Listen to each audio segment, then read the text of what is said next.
안녕하십니까. 오늘은 마태복음 10장 9절에서 11절의 말씀으로 전도여행 파송식 두 번째 시간이라는 제목으로 하나님의 말씀을 나누고자 합니다.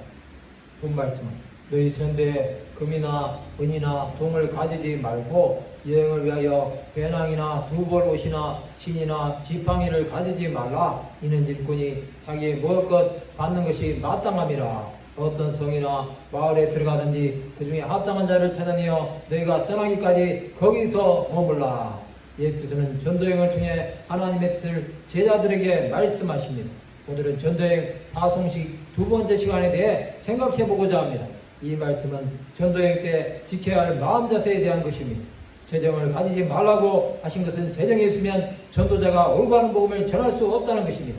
전도자는 아무것도 가지지 않고 복음을 전해야 하는 것입니다. 또 배낭이나 옷이나 신이나 지팡이를 가지지 말라는 것은 자신의 권리를 내려놓고 복음을 전하는 일에 충성하라는 것입니다.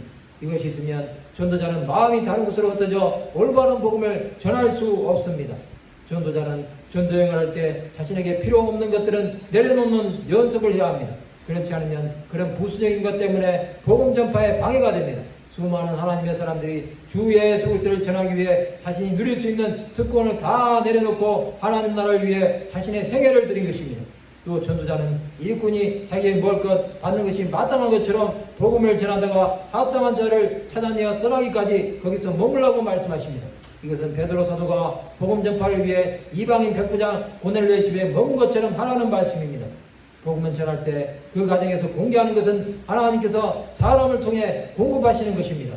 구약의 엘리야 선지자는 시돈에 속한 사르밧 과부에게, 엘리사 선지자는 수넴 여인에게 공개를 받았습니다. 이것은 하나님께서 복음을 전하는 자들에게 주시는 은혜입니다.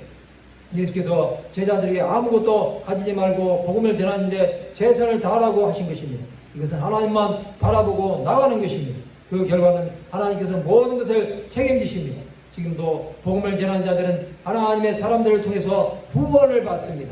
선교사들은 후원자들을 통해서 선교비를 받고 복음이 땅까지 이르게 하는데 동력하는 것입니다. 하나님께서는 복음을 전하는 자들에게 함께 하십니다. 또 그가 복음을 전하며 재정 때문에 어려움을 겪지 않게 하십니다. 그것은 하나님의 자비하심입니다. 복음을 전하는 자가 어려움을 당할 때 기도하고 후원하는 것은 복음을 전하는 자와 똑같은 하늘의 상을 받는 것입니다. 그것은 믿음의 결국 곧 구원을 받습니다.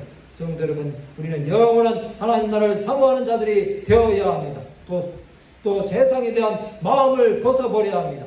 이것은 전도자가 반드시 가져야 할 마음입니다. 말씀을 마치고자 합니다. 오직 하나님 나라를 위해 헌신하는 하나님의 백성들이 되시기를 주님의 이름으로 축원합니다.